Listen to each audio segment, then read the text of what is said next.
جو جو پڑھائی جس نے کچھ ریڈنگ اور رائٹنگ ہوا کرتی تھی.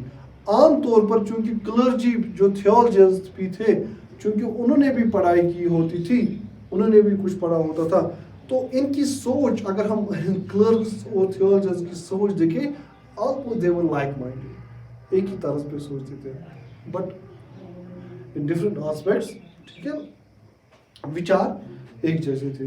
ٹاؤن لائف بڑی پراسپرس تھی, رورل لائف میں بڑے پیزنٹس, ان پیزنٹس کے پاس ہمیں دیکھا ہے فیمائنس پہ ان سے دو چاپ ہونا پڑا, ان لینڈ ٹیکسز سے, ایگری ٹیکسز سے, لینڈ ریونیو سے, بہت ساری ایسی چیزیں پریزنٹ تھی جو رورل لائف کو بہت ہی زیادہ افیکٹ کرتی تھی. ٹھیک ہے, یہ سمجھ آیا؟ Now this is general introduction about this. Now we'll go to other aspects. یہ میرا آپ کروں. What kind of life did they live? Oh, rural? No, Prosperous.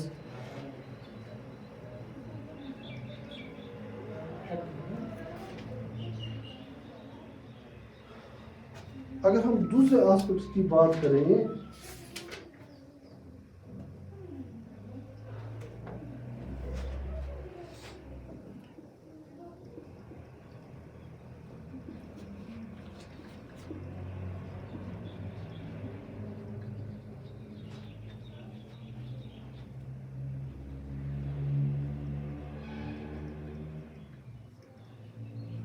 دیکھیے ہم اس آسپیکٹ میں ہمیشہ ہم نے بات کی ہے, کاسٹ سسٹم اس میں زیادہ تر چینج نہیں آئی.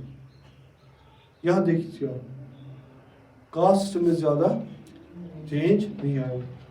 ہندوز میں برہمن کاسٹ ایسی ہی منو جیسے پہلے وہ ریسپیکٹیبل ہوا کرتا, یا سوشل آرڈر میں ہائیسٹ پوزیشن اختیار کری تھی اس نے, وہ اسٹل پریویلنٹ تھی. مگر یہاں رائٹرز یہ بھی کہتے ہیں کہ عام طور پر برہمنز کو ڈسٹرس کے وقت ایگریکلچر ایکٹیویٹی میں وہ کام دے سکتی تھی. یہ پلیز یہ پوائنٹ آپ یاد رکھیں, ڈسٹرس میں برہمنز ایگریکلچرل پروڈکٹیوٹی, ایگریکلچرل ایکٹیویٹی میں ہاں اس میں یہ کر سکتے تھے. کیا کر سکتے ہیں؟ ہاں کیا؟ ہاں. مگر یہاں اس ایرا کے رائٹرز یہ بھی کہتے تھے کہ یہ بھی کہہ سکتے تھے کہ اس کے باوجود جہاں ان کو لگتا تھا, یہ کہا جاتا ہے جب سے آپ نے آر ایس شرما اس ایج کو زیادہ طور پر کالی ایج کرائسس کے نام سے یہ جانی جاتی ہے. جب آپ آر ایس شرما پڑھیں گے تو وہاں آپ کالی ایج کرائسس دیکھتے ہیں. تو کالی ایج کرائسس میں آر ایس شرما یہ کہتا ہے کہ اب زیادہ تر وہ جو پریسٹس ہوا کرتے تھے, برہمنس ہوا کرتے تھے, وہ آفیشیٹ کرتے تھے سیکریفائسز, مگر اب اس کالی ایج میں وہاں سے کچھ زیادہ حاصل نہیں ہو رہا تھا.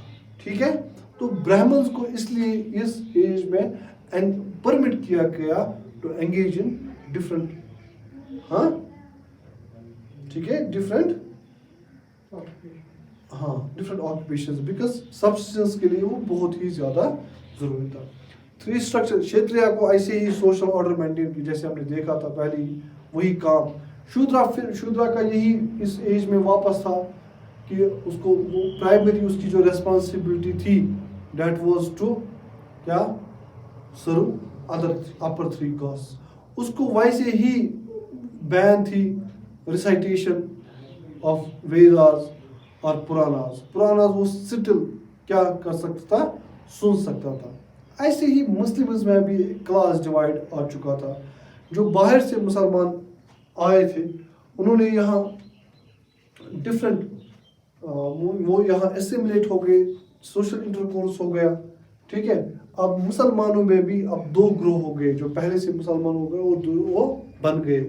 مینس 2 کلاسز وائڈلی اڈاپٹ کیے گئے. One was Ashrafis and other was Ajlaf. Ajlaf اس کو انفیریئر سمجھا جاتا تھا, اشرفیز کو